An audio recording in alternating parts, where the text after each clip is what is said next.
Rimoy Khovel Music Magazine chuan akum somni pangana alo thengta a he hun hi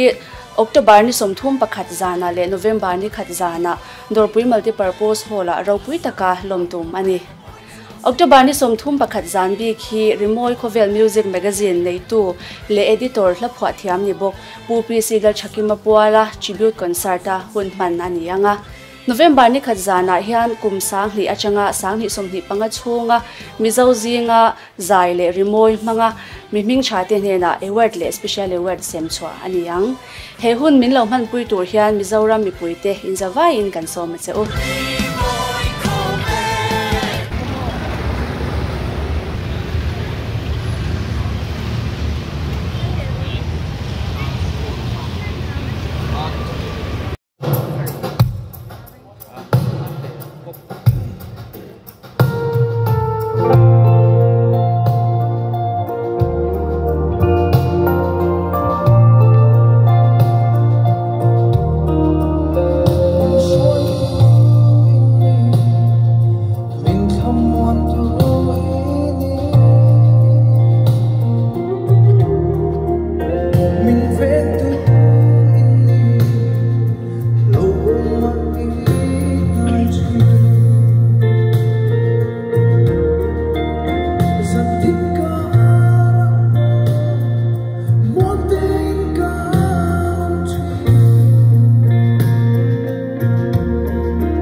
Rimoi Khovel Music Magazine chuan akum somni pangana alo thengta a he hun hi October ni somthum pakhat zana le November ni khat zana dorpui multipurpose hall a ropui taka lomtum ani